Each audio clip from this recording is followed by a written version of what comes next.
Góðan dag, kæru íbúar í Múlaþingi. Ég vona að þið heyrið öll í mér. Ég held ég sé búin að fá hérna staðfestingu á því að hljóðið virkar og ég er komin í mynd og þetta ætti alltaf vera komið að stað. Já, það er komin staðfesting á því. Velkomin á þennan fund öll, bæði þið sem eruð að fylgjast með okkur núna í beinni útsendingu og svo líka þið sem að fylgjast með upptökunni eftir á.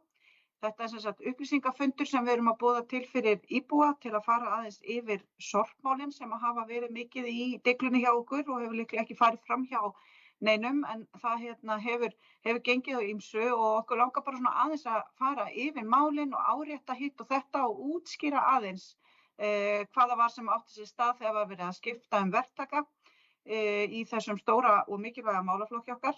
Og við ætlum aðeins að tæpa á því og svara spurningum sem hafa verið sendar inn til okkar og svo er líka vert að benda á það að ef einhverjar spurningar kvikna á meðan að við erum að fara hérna yfir málin þá er hægt að senda fyrirspurnir inn á mulaþing@mulaþing.is og við reynum að komast yfir það hérna í lokin. En það er hann Stefán Aspar sem er verkefnastjóri á sviði umhverfis- og framkvæmdamála hjá okkur hérna í Múlaþingi sem ætlar að taka sér að fara svona yfir þessi mál með okkur og svo erum við líka með hann Marino frá Kubbi sem ætlar aðeins að segja okkur frá því fyrirtæki hérna í lokin. En ég ætla ekkert að vera neitt að hafa neinar málalengingar þetta og ég ætla bara að gefa boltan yfir á hann Stefán sem ætlar að segja okkur aðeins frá hvernig við höfum verið að vinna með þennan málaflokk upp á síðkastið. Þannig að gjörðu svo vel, Stefán. Já, takk fyrir Dagmar. Ég ætla að deila skjá. Ætti að vera komið. Ég sömuleiðis bið ykkur velkomin á fund og ætla aðeins að renna yfir sorpmál í Múlaþingi. Ég er verkefnastjóri umhverfismála og svona er þetta helsta sem ég ætla að fara yfir í minni kynningu. Ég ætla að byrja að fara aðeins yfir útboð og þessa röskun sem varð á sorphirðu í kjölfar þess að nýr verktaki tekur við. Svo ætla ég að fara yfir þær breytingar sem við ætlum að kynna á þessu ári í sorphirðugjöldum og sorpþjónustu. Ég ætla líka að fara aðeins yfir hækkun sorphirðugjalda og kostnaðarþróun og svo að lokum ætla ég að fara yfir spurningar og veita svör við þeim. Aðeins með útboðið, þetta á sér nokkurn aðdraganda. Byrjar í raun haustið 2023, þá eru samningar við Íslenska gámafélagið að renna út samkvæmt útboði þarum. Íslenska gámafélagið hafði sinnt sorphirðuþjónustu sveitarfélagsins undanfarin ár og samningar renna út og enginn möguleiki að framlengja þá. Á þeim tíma þá var Múlaþing ekki tilbúið með útboðsgögn. Undir eðlilegum kringumstæðum þá hefði verið búið að bjóða út og nýr verktaki í raun að taka við þegar þessi samningur rennur út. Þetta var ekki klárt meðal annars vegna lagabreytinga. Lögum um meðhöndlun úrgangs var breytt 2023 og það voru umfangsmiklar lagabreytingar sem að mörg sveitarfélög voru í vandræðum með að átta sig nákvæmlega á hvernig ætti að útfæra. Þar að auki voru starfsmannabreytingar í mínu starfi. Þannig að Múlaþing var ekki tilbúið. Þá er brugðið þá ráð að gera skammtímasamningu við Íslenska gámafélagið til að halda sorphirðuþjónustu gangandi þar til að hægt er að bjóða út og búið að því. Sá samningur mátti að hámarki gilda til ársloka 2024. Þessi samningur er síðan kærður til kærunefndar útboðsmála og sem ákveður að hámarksgildistími samnings skuli styttur.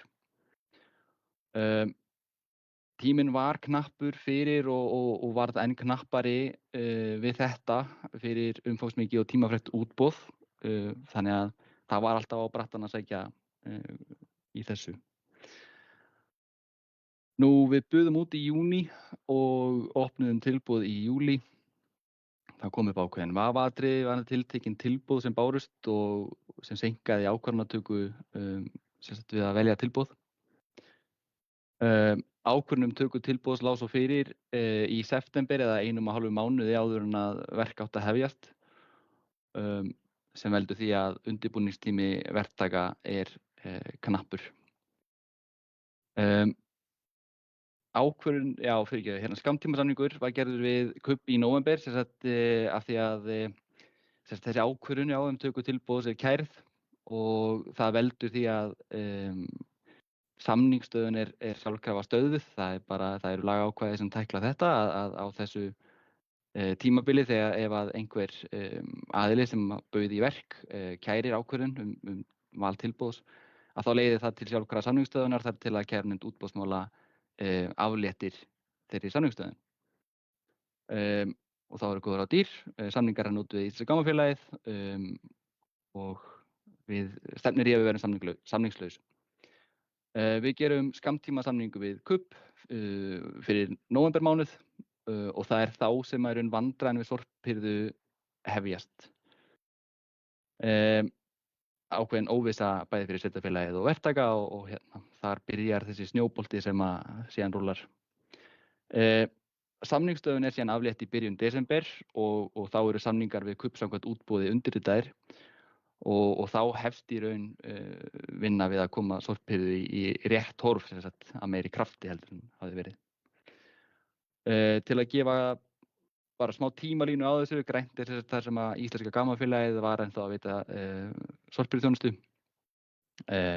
Nóvember er vandræðamánuðurinn sem allt byrjar og er skammtíma samningur.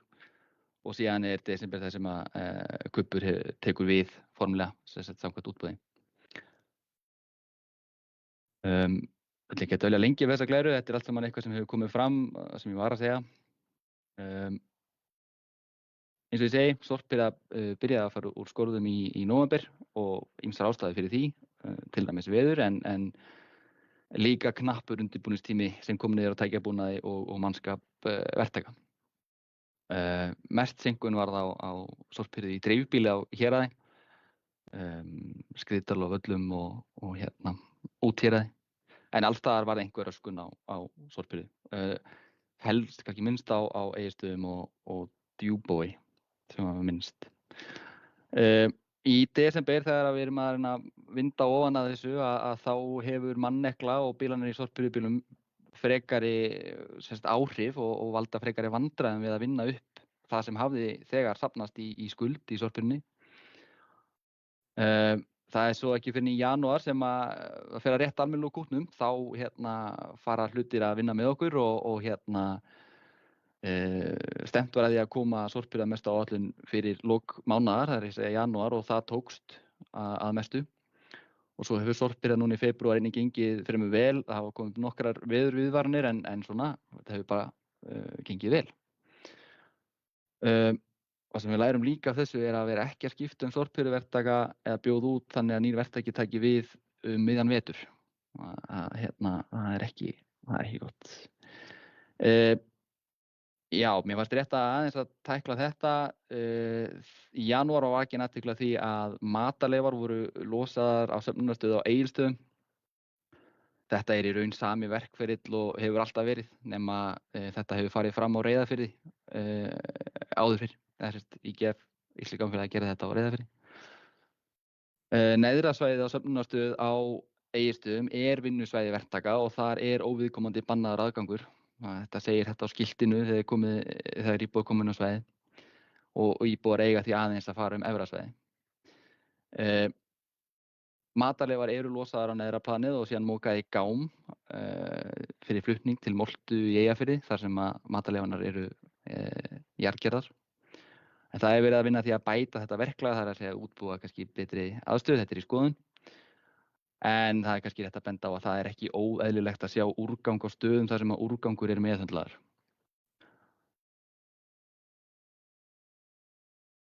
Aðeins varðandi eftirfylgni. Nú er sorphirða í sveitarfélaginu mestu komin á áætlun, einhverjum svæðum er aðeins hnikkað til samkvæmt dagatali í einskipti í febrúar til þess að láta aðeins lengra líða milli hirða, sums staðar hefðu annars liðið 2 vikur eða minna milli hirða og það er ekki gott, þannig að við viljum aðeins leiðrétta það, en samkvæmt dagatali verður allt komið á áætlun, við erum að miða við í mars, allt sé komið á áætlun, það eru nokkrir staðir sem eru það ekki en þá, þó að hirða gangi samt vel. Bætt samskipti við og auki eftirlit með verktaka er nauðsynlegt til að fylgja eftir verkefnum og upplýsa síðan íbúa ef það komið frávik. Liður í því er til dæmis að það er ökurit í sorphirðubílum sem hafa ekki verið áður. sem að auðveldar þetta eftirlit og á þessari glæru er sett mynd af ökurita sorphirðubíl þar sem að yfir nokkur daga tímabili í janúar þar sem að sér hvað hann er búinn að keyra og þetta auðveldar allt eftirlit. Ef íbúi hringir í mig og segir mér að það hafi ekki verið tekið honum tunnan þá get ég bara séð hvort bílinn hafi farið eða ekki. Og það er til skoðunar að gera íbúum kleift að fylgjast með sorphirðubílnum á kortasjá sem er til dæmis aðgengileg á heimasíðu sveitarfélagsins. Það er samt mikilvægt fyrir sveitarfélagið að fá athugasemdir frá íbúum vegna sorpmála, til dæmis þegar frávik kom upp við sorphirðu. Öðruvísi er eftirlitið erfiðara. Við treystum það að íbúar láti vita ef að sorphirðu er ábótavant eða eitthvað er ekki í lagi, svo við getum brugðist við. Sveitarfélagið heldur síðan utan þessar ábendingar og fylgir þeim eftir við verktaka. Það sem gerist hins vegar núna í desember og janúar er að það kemur gríðarlegt magn af ábendingum og við reynum eftir fremsta megni að bregðast við þeim. Það er að mestu að minni könnu. Þannig að það dróst því miður að svara mörgum þeirra umfram það sem við viljum, en það hefur verið bætt úr. Allir eiga að hafa fengið svör og við ætlum að reyna að svara eins hratt og hægt er þegar ábendingar berast. Þá er ég komin í þessar breytingar sem eru framundan. Við settum út frétt núna fyrir skemmstu þar sem við fórum aðeins yfir þetta, sem sagt, aðeins að stikla á þessu.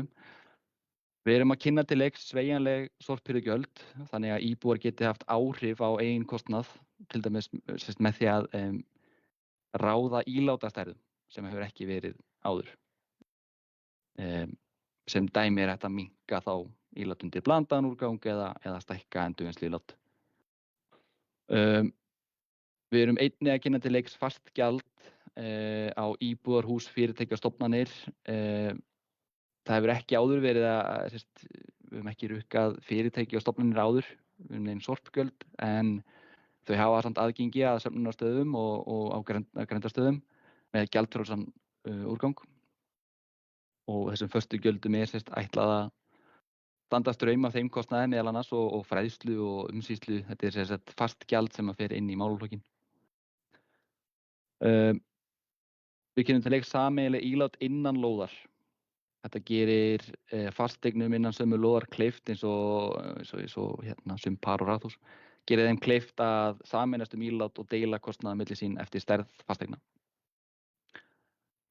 Heimajarðgerð, íbúar munu geta sótt að fá að stunda heimajarðgerð. En það er þá nauðsynlegt að sýna fram á að jarðgerð fari fram og því verður fylgt eftir. Þá kom upp hefðbundnar greiðslur á söfnunarstöðum. Við erum að taka upp hefðbundnar greiðslur á söfnunarstöðum í stað klippikorta. Þau eru á útleið og þetta verður tekið upp í vor. Svo er það önnur gjöld sem ég ætla að fara betur yfir á eftir, svo sem skrefa á tröppugjöld, umsýslugjald, útkeyrslugjöld og tunnugjöld. Ég fer yfir þau öll sömul á eftir. Já, breytileg sorphirðugjöld. Það er áfram skylda að hafa ílát undir 4 úrgangsflokka við hvert heimili, ekki nema undantekningu fyrir heimajarðgerð sem ég fer yfir eftir. Það verður hægt að hafa áhrif á kostnað með því að skipta út í stækka eða minnka.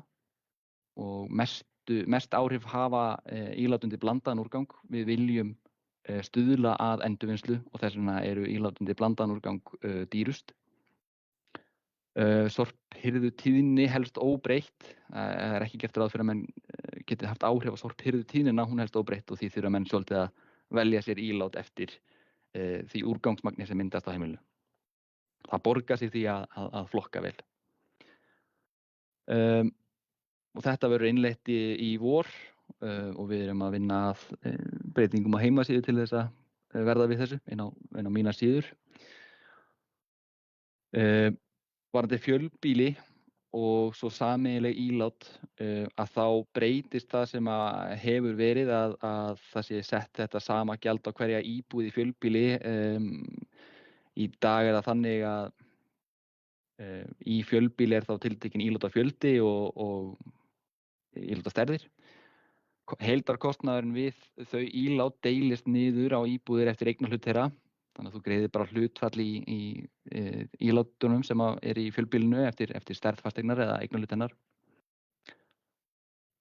Og svo þetta með sameiginlegu ílátin, sem sagt innan sömu lóðar þar sem að par eða raðhús geta sameinast ílát, að þá deilist kostnaður á sama hátt milli íbúa, það að segja það eftir eignarhlut, stærð fasteigna.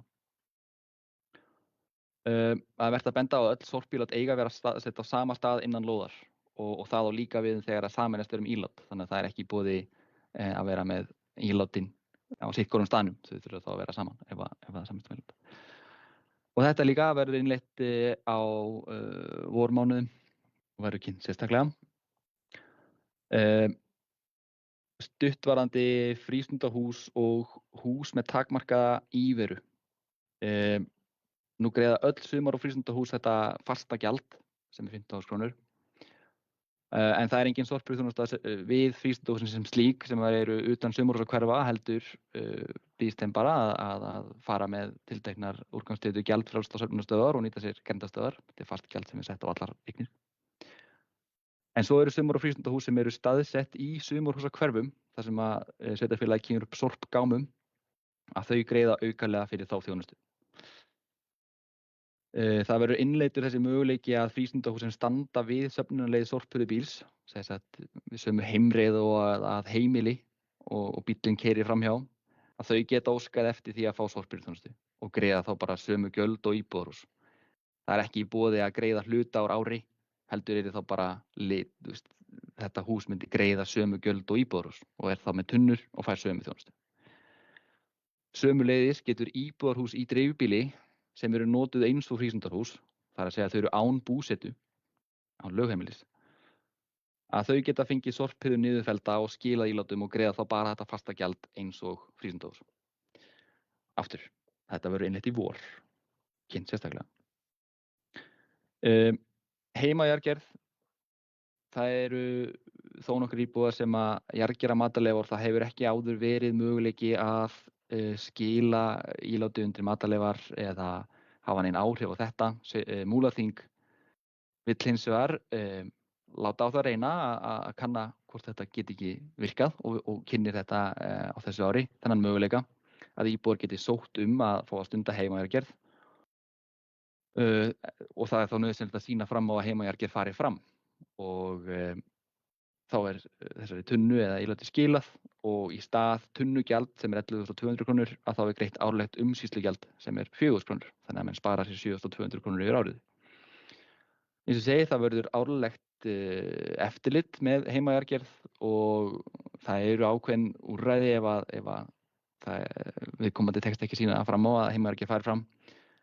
Þetta er til þess að sporna gegn því að þeir sem eru ekki að stunda heimajarðgerð freistist til þess að skila inn tunnu undir matarleifar og það er engin heimajarðgerð sem fer fram, heldur fara matarleifa þá í blandaðan úrgang og það viljum við ekki.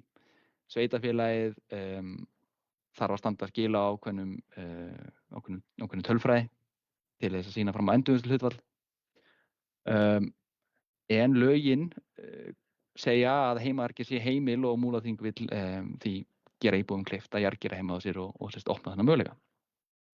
Þetta var einnig innleitt í vor. Hefðbundnar greiðslur á söfnunarstöðum, klippikort, Kubbur hefur tekið yfir rekstur á söfnunarstöðum á Egilsstöðum og Seyðisfirði. Sveitarfélagið rekur áfram söfnunarstöð á Djúpavogi og í rauninni tekið á móti úrgangi í þjónustumiðstöðinni á Borgarfirði eystri á opnunartíma hennar.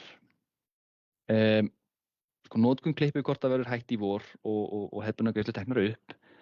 Íbúar geta skilað keyptum klippikortum til sveitarfélagsins og fengið þá endurgreitt í hlutfalli við notkun kortsins. Klippikort sem fylgdu með fasteignagjöldum og eru dagsett með ártali þess árs sem þau voru þá gefin eða veitt með fasteignagjöldum, þau falla úr gildi og verða ekki endurgreitt. Þau fylgdu og voru ekki keypt sérstaklega. En það verður þó áfram þrátt fyrir breytta gjaldheimtu á söfnunarstöðum að þá verður áfram hægt að koma með fjölmarga úrgangsflokka gjaldfrjálst á söfnunarstöðar. Það býðst öllum fyrirtækjum, íbúum og stofnunum. Þá það þessi önnur gjöld sem er verið að kynna til leiks. Umsýslugjald Það greitt í hvert skipti sem að óskað eftir að gera breytingar á skráningu íláta, hvort sem að það verið að fjölga þeim eða breytum ílátastærðir annað. Ef að það þarf að breyta skráningu á fasteign að þá greitt umsýslugjald sem 4.000 krónur og þetta sama gjaldi sem þá innheimt árlega af þeim sem hafa fengið umsókn heimagerð samþykkta. Útgreiðslugjald þá greitt við afhendingu nýrra íláta á staðfang og ef skiptir á milli stærða. Það að segja, ef að verktaki eða sveitarfélagið keyrir íláti út á heimili í stað þess að viðkomandi sæki sjálfur, að þá greitt sérstaklega fyrir það. Það gjald 8.000 krónur. Skrefa- og tröppugjald innheimt á hvert ílát sem þá fjær hirðubíl en 15 metrar eða þarf að draga upp eða niður fleiri en 5 tröppur. Þetta gjald verið að kynna til leiks til þess að taka á því hvar ílát eru staðsett innan lóða. Það kynnt á þessu ári en sveitarfélagið ekki að fara að keyra hér út allt og að mæla hvað ílát eru langt frá. Hins vegar verður þetta notað til að tækla kannski vandræðastafum þar sem að ílát eru langt í burtu frá hirðubíl eða þá að það þarf að draga þér upp margar tröppur, upp eða niður margar tröppur. En þessu gjaldi verður ekkert slengt á, heldur verður haft samband við viðkomandi og honum veitt færi á að bregðast við. Gerist það síðan ekki að þá verða þessi gjöld tekin upp. Svo það tunnugjöld. Sveitarfélagið hefur verið að reyna að auka ábyrgð eða sérst að reyna að auka ábyrgð íbúa á ílátum sínum. Íbúar bera ábyrgð á ílátunum sem eru við heimili þeirra og eiga að sjá til þess að þau verði ekki fyrir hnjaski, fjúki eða verði fyrir skemmdum eða valdi skemmdum hjá öðrum. Þannig að ef að ílát týnist eða skemmist af völdum íbúa til dæmis vegna vanhirðu að þá þarf íbúinn að borga fyrir nýtt ílát.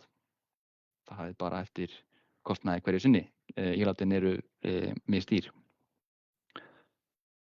Það kemur samt fram í gjaldskrá. Svo það varðandi flokkun og aðgengi. Aðeins að einhver á því.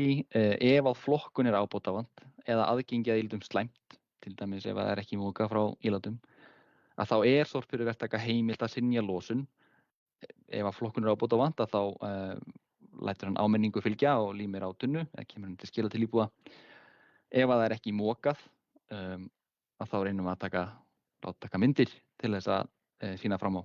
Ef það ekki mókað frá að þá fullkomlega lett að ílát sé ekki tæmd og það á ábyrgð íbúa. Þetta auðvitað vont í ljósi þeirra raskana sem urðu á sorphirðu í desember og janúar af því þá fór sorphirða ekki fram á auglýstum dögum. Sveitarfélagi kappkostar við að láta þessa sorphirða fara fram á réttum dögum og verktaki líka. Það markmiðið, en þetta bara alla jafna. Bara vekja athygli á þessu, alla jafna. Þá komum við aðeins að hækkunum á sorphirðugjöldum. Af hverju eru sorphirðugjöld að hækka? Sorphirðugjöld í Múlaþingi hafa verið með þeim lægstu á landsvísu undanfarin ár og hafa ekki staðið undir raunkostnaði í nokkur ár, þó nokkur ár. Þau voru lengi vel í kringum 35.000 krónur. Það var hækkað í fyrra upp í 51.000 minnir mig og í dag standaði í 76.000 miðað við þau ílát sem eru í dag og síðan geta íbúar haft áhrif á þann kostnað með því til dæmis að breyta ílátastærðir eða fjölda íláta. Sveitarfélögum skylt að innheimta gjöld sem næst raunkostnaði vegna meðhöndlunar úrgangs og því nauðsynlegt fyrir Múlaþing að bregðast við. Það hefur verið reynt að draga úr kostnaði með því að til þess að lágmarka þessar hækkanir, til dæmis með því að breyta opnunartímum söfnunarstöða og með því að draga úr sorphirðutíðni. En þrátt fyrir þessar hækkanir sem núna eru hjá Múlaþingi að þá eru það samt undir landsmeðaltali slíkra gjalda á síðasta ári. Það viðbúið að bara ekki tölur eða í ár, en við vorum samt undir landsmeðaltali á síðasta ári. Hérna langar maður að fara yfir fjárhag sveitarfélagsins í sorpmálunum. Sveitarfélagið hefur að meðaltali verið að innheimta 63% raunkostnaðar við meðhöndlun úrgangs undanfarin 5 ár. Frá 2020 hefur kostnaður aukist 47%. Kostnaður að að aukast í sorpmálum sömuleiðis. Og eins og ég sagði áðan, sveitarfélög með skylt að innheimta gjöld sem næst raunkostnaði og því þurfum við að bregðast við, en sömuleiðis erum við að leita leiða við að reyna að draga úr kostnaði.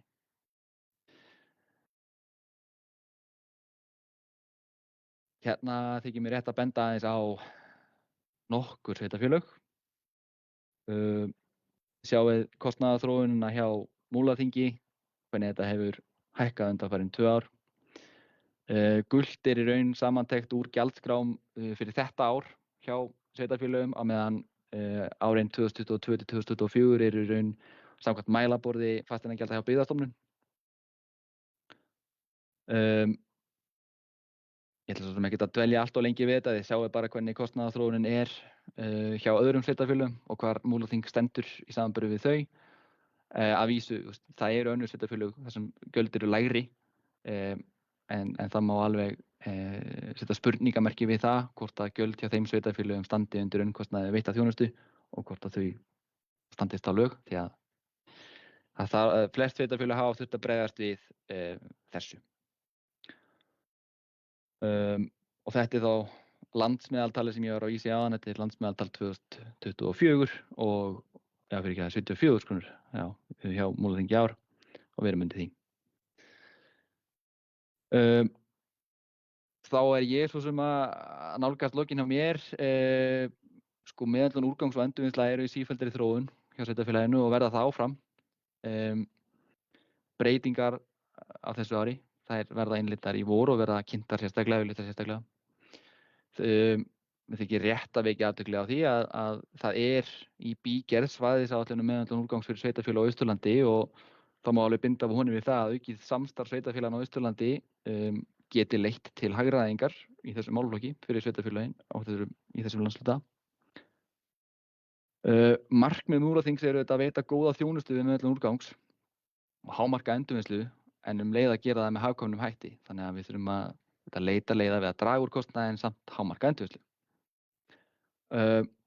Ég vildi síðan bara í lokin nýta tækifærið og þakka íbúum fyrir þolinmæðina í vetur á meðan þessi vandræði gengu yfir og sömuleiðis biðjast velvirðingar á þeim töfum sem urðu á sorphirðu í vetur. Þá kynningunni minni í raun lokið, en við vorum opið fyrir spurningar. Ég ætla að leyfa mér að taka þær bara núna í kjölfar kynningar. Varðandi meðhöndlun úrgangs og kostnaðar, þá spurt hver skýringin á hækkun sorphirðugjalda miðað við þá að þjónusta hefur verið minnkuð og hver eru rökin fyrir því að heimili fá engin frí kíló sem með gleypikortum til að henda auka sorpi miðað við allar hækkanir. Ég tel mig að mestu leyti vera búin að svara þessum spurningum. Sorphirðugjöld sveitarfélagsins hafa ekki staðið undir raunkostnaði. Hvað þá að veita auka kíló til að losa sig við umfram það sem er hirt frá heimilum. Hækkanir sorphirðugjalda eru af því að gjöld hafa ekki verið hækkuð í langan tíma og hafa ekki tekið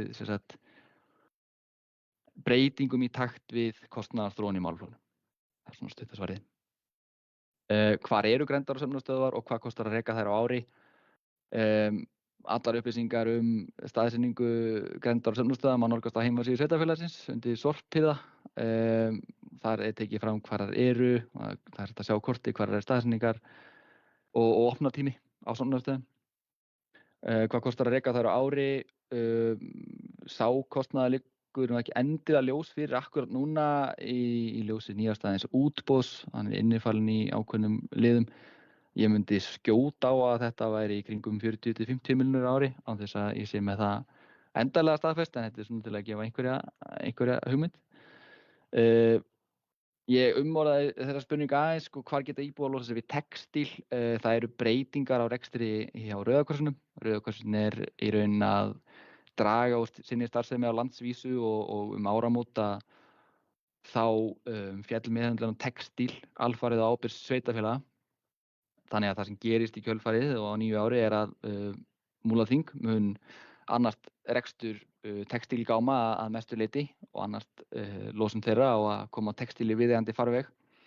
Hins vegar sveitarfélagið í góðum samskiptum við Rauða krossinn og til dæmis á Egilsstöðum að þá og verður samstarf við Rauða krossinum meðhöndlun á textíl til sölu á svæðinu en sveitarfélagið sé síðan að taka umfram textíl sem að telst ekki söluhæfur eða nothæfur áfram að koma honum í viðeigandi farveg.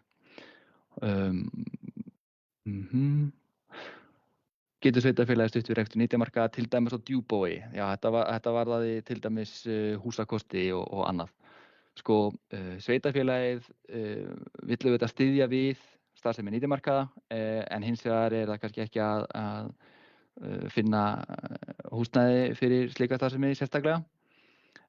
Það hins vegar, þetta tiltekna mál í vinslu að ég best veit hjá heimastjórn Djúpavogs og ég ætla að vísa viðkomandi þangað.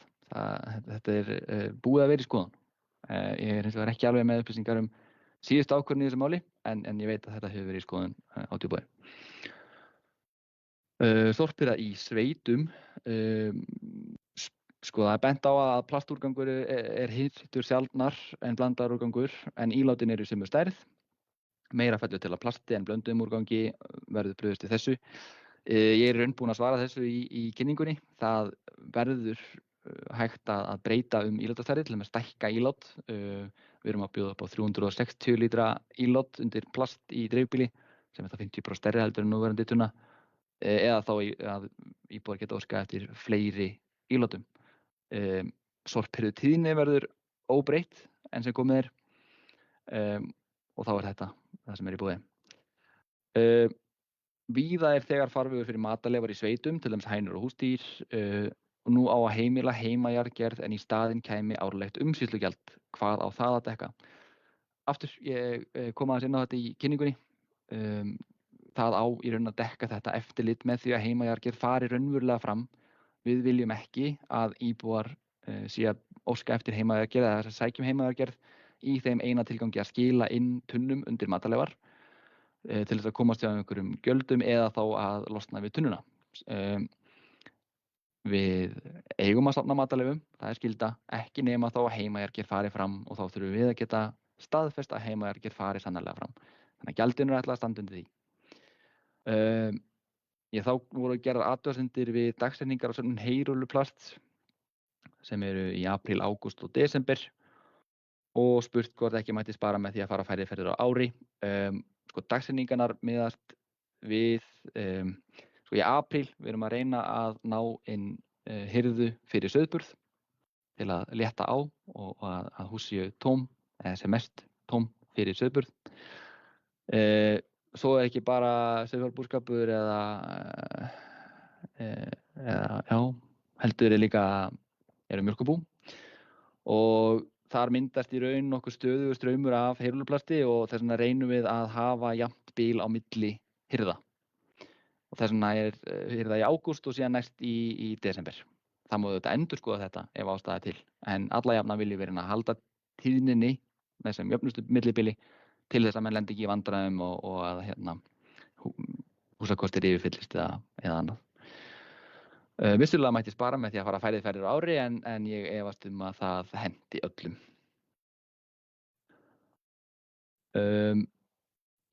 Þá það síðasta glæran, sorphirða og ílát. Hvað gerist ef það rangt flokkað ílát við heimili og hvernig eru íbúar látnir vita? Ég nefndi þetta aðeins áðan, ef það rangt flokkað ílát við heimili þá verktaka heimilt að ávíta viðkomandi að veita áminningu og það ætti að vera límt á tunnu þar sem tilgreint hvers vegna var ekki tæmt og viðkomandi þá veitt færi á að bregðast við og bæta úr fyrir næstu losun. Sé það ekki gert þá verktaka heimilt að synja losun og þá situr íbúi eftir með úrganginn sinn og þarf að finna honum annan farveg. Gæti þá til dæmis óska eftir auka losun en hann þyrfti að semja það sérstaklega við sorphirðuverktaka eða koma ruslinu sjálfur á söfnunarstöð og borga þá fyrir það. Verður seinna í boði að minnka tunnur fyrir pappír og plast. Meðhöndlun úrgangs alltaf í endurskoðun en eins og staðan núna þá verður ekki boðið upp á það. Kannski verður það endurskoðað ef ástæða til en eins og staðan þá ekki stemt á að bjóða upp á það. Verður matarleifum áfram ekið til Moltuhaga í Eyjafirði eða stemt að jarðgerð í heimabyggð? Eins og staðan að þá stefnum við á því að keyra matarleyfum áfram til moltu í Eyjafirði. Moltan sem að kemur þaðan mjög góð og vinnslan mjög flott. Sko það að keyra matarleyfum til moltu EHF í Eyjafirði, þetta er ekki stærsta umhverfisvandamálið í tengslu við meðhöndlun úrgangs. Þannig að á meðan við erum með þennan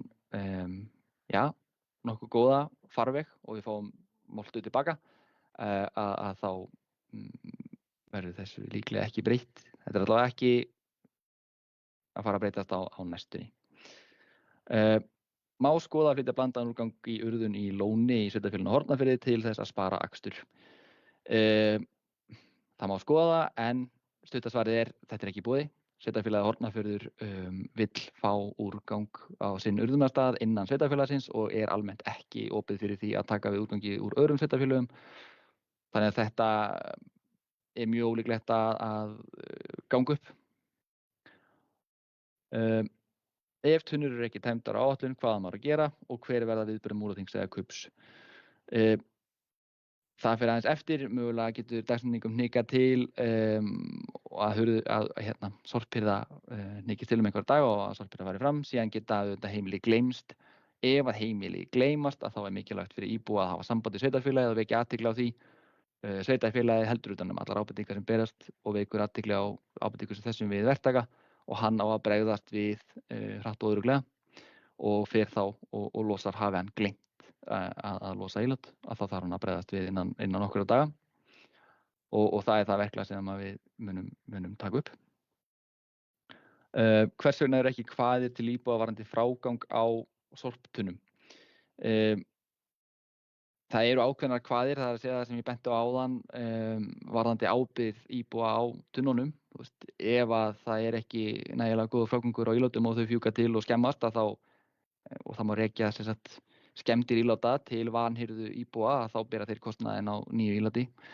En það má sömuleiðis nefna að með nýrri svæðisáætlun um meðhöndlun úrgangs fyrir Austurlanda þá verður samþykkt meðhöndlun úrgangs hjá Múlaþingi tekin upp og þá verða svona kvaðir tekna fram alveg hvernig á að búa ílátin og hvernig þetta á að vera. Sömuleiðis vil ég nefna þetta þá skrefa á tröppugjald, varðandi fjarlægð íláta frá sorphirðubíl eða söfnunarleið sorphirðubíls og tröppur. Það er unnið að því að koma þessum kvöðum á. Já, þá er ég í raun búinn með mitt og þakka bara kærlega fyrir mig og já, takk. Já, kærar þakkir fyrir þetta Stefán, þetta var mjög gott erindi og vel farið yfir allt og ég vona að fullt af spurningum hafi bara verið svarað með þessu erindi. En núna ætla ég að gefa boltan yfir á hann Marinó Stefánsson sem er frá KUBBI og hann ætlar að segja okkur aðeins frá fyrirtækinu og hvernig þeir eru að starfa. Þannig að ég segi bara yfir til þín Marinó, gjörðu svo vel. Já, góðan daginn. Marinó Stefánsson heiti ég og ég að koma í starf hjá KUBBI sem að tóku við úrgangsmálum í Múlaþingi sem svæðisstjóri KUBBs á Austurlandi og ég mun komin inn í það starf svona á næstu dögum, vikum, svona bara eins og tíminn lifir. En ég ætla að renna stuttlega yfir sögu fyrirtækisins. KUBBur er þannig sé gamalt fyrirtæki stofnað á Ísafirði í upphaflega kringum vélaleigu og verktakastarfsemi en hefur frá 2011 verið eitt umfangsmesta fyrirtæki landsins í sorphirðu og úrgangsstjórnun og eru í dag með starfsemi svo til allt land. Á árinu 2024 tók KUBBur við 2 stórum sveitarfélögum, Kópavogi og Múlaþingi. Hjá KUBBI starfa í dag 60 manns og þar af eru 12 á Austurlandi. Þannig að starfsemin á Austurlandi hún er vaxandi og við munum fjölga á næstu mánuðum. Stefán Óspar fór nú vel yfir þetta hefur kannski ekki farið eins og staðins og menn vildu en í dag erum við komin með góð tök á starfseminni og erum farin að vinna eftir því dagatali sem var samþykkt fyrir árið 2025. Það ef okkur telst rétt til, þá eigum við eftir að fara í pappa og plast í Völlum og Skriðdal. Þá erum við komin á alveg rétt ról. En hérna eru dagatölum fyrir Egilsstað og Fellabæ og svo dreifbýlið á Fljótsdalshéraði. En þessi dagatöl eru aðgengileg inn á heimasíðu Múlaþings og það hægt að skoða þau þar og sjá hvenær sorpir það væntanlega næst. Móttökustöðvarnar, við erum með sjáum starfsemina á Egilsstöðum og Seyðisfirði og til dæmis á Egilsstöðum þá opnunartíminn alla virka daga milli 1 og 5 og laugardögum 10 til 2. Á Seyðisfirði það þriðjudagar, fimmtudagar 2 til 5 og laugardagar 11 til 1. Þannig að það er opnunartíminn á móttökustöðun hjá okkur. Já, það er svo sem ekkert mikið meira þetta að segja. Stefán Aspar fá svo rosalega vel yfir þetta að geti ekki bætt niður við. Þannig að bara takk fyrir. Glæsilegt. Takk fyrir þetta, Marino. Bara stutt og skilegt. Það hafa ekki verið að koma svo sem inn neinar spurningar á meðan við erum búin að vera á fundinum. Þannig að þá held ég að við förum nú bara að segja þetta gott, en ég vona sannarlega að fólk sé betur upplýst eftir þennan fund og eins og Stefán Aspar kom nokkur sinnum inn á og þá viljum við gjarnan fá senda til okkar ábendingar ef einhverjar eru eða það strandar á einhverju eða ef fólk hefur einhverja frekari fyrirspurnir þá bara hægt að senda fyrirspurn á múlaþing@múlaþing.is og þeim verður komið í réttan farveg hér innan hús hjá okkur og stundum geta fyrirspurnir meira segja orðið tilefni til fréttaskrifa því að það er stundum ágætt að svara ekki bara einhverjum einum, heldur einhverjum aðeins fleirum ef við sjáum að þetta er svona fyrirspurn almenns eðlis. Þannig að við munum sannarlega passa upp á það. En ég vil bara þakka kærlega þeim sem að tengdu sig inn á fundinn og fylgdust með okkur og eins þeim sem að horfa á þetta upptöku. Bara kæra þakkir fyrir að taka ykkur tíma í að kynna ykkur þessi mál og ég vona svo sannarlega að það sé bara upp og áfram varðandi sorphirðu hjá okkur og langar að nýta tækifærið og hvetja alla til að vanda sig vel við flokkun og skila af sér því sem ekki er hægt að setja í tunnurnar að passa upp á að fara með eins og málm og gler á grenndarstöðarnar okkar að við komum þessu öllu í réttan farveg. Þetta er bara eitthvað sem við verðum að læra og er bara orðið krafa nútímans og það þýðir ekkert að væla neitt undan því. En það gerir svoleiðis, Stefán. Stefán kingar kolli og brosir við þessu. Herðu, þetta er bara nýju tíminn. En kæra þakkir fyrir að vera með okkur hér í dag og ég vona sannarlega að þessi fundur hafi verið upplýsandi fyrir ykkur. Takk fyrir. Bless.